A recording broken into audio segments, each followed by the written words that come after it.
Bonjour Michel Kalika.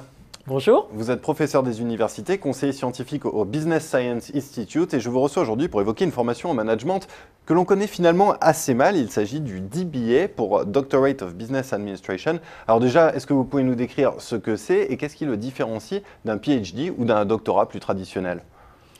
La différence entre un DBA et un Doctorate in Business Administration et un programme doctoral traditionnel s'exprime en termes de finalité, de contenu, et puis également de choix de sujet.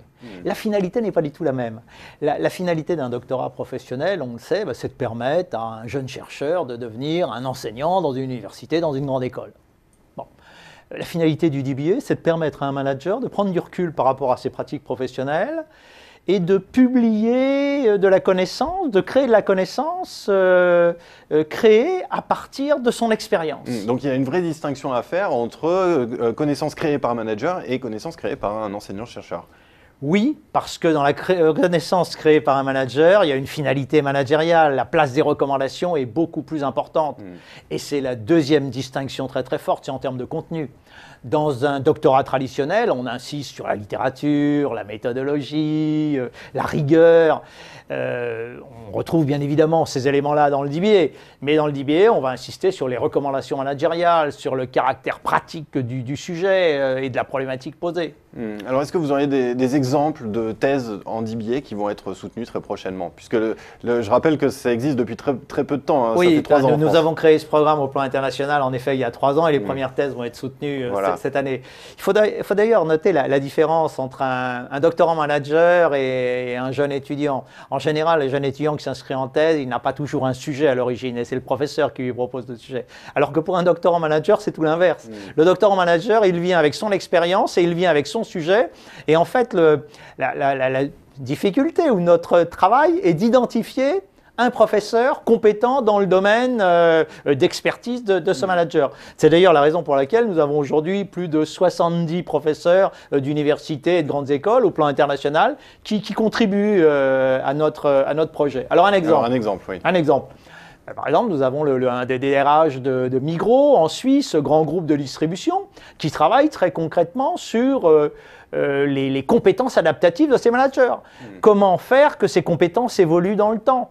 Et donc, à l'aide d'un professeur, le professeur Vass, qui est en Belgique, qui est un spécialiste du changement organisationnel, il travaille sur son sujet, il réalise des enquêtes auprès des managers de son entreprise. Et bien évidemment, sa thèse, qui va être publiée sous la forme d'un livre lisible par les managers, puisqu'il souhaite communiquer son expérience et les résultats de son expérience à des managers, sera publiée après la soutenance. Alors, quel est l'intérêt pour un manager de se lancer dans un DBA? Qu'est-ce qu'il a à y gagner finalement? Alors, il y a un intérêt personnel qui est très important, c'est-à-dire en général quand on s'engage dans un processus de DBA, c'est un investissement temporel, c'est un investissement financier également.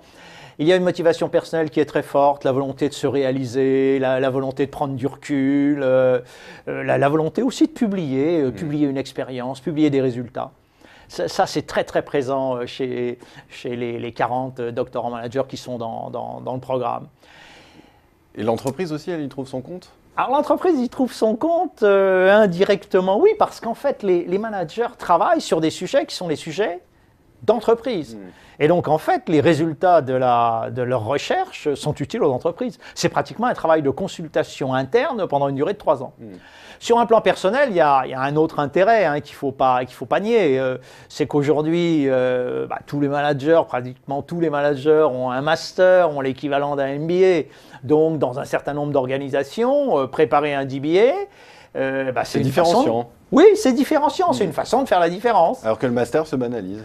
Voilà, donc sur un marché de plus en plus concurrentiel, le DBA est un moyen de se différencier, ça c'est très clair. Et pratiquement, un manager, il a le temps de consacrer 3 ans à une thèse en parallèle de son activité au jour le jour dans l'entreprise? Si vous voulez, c'est toute la problématique de la formation continue. Un certain nombre de managers qui travaillent à temps plein dans des entreprises ou des organisations internationales trouvent le temps de préparer un cursus. Alors, la question qu'on peut se poser, c'est arrive-t-il à préparer un DBA de qualité? Parce que là, le corps enseignant est extrêmement exigeant en termes de qualité, sur une durée de 3 ans. Et comment font-ils? Alors, ils y arrivent pour 2 raisons. D'abord, ils arrivent avec leur sujet. Ils arrivent avec les données, ils arrivent avec les cas. Ensuite, il ne faut pas nier qu'un manager en activité qui arrive avec sa problématique a une capacité de réflexion et de compréhension des concepts et des théories qui est extrêmement rapide.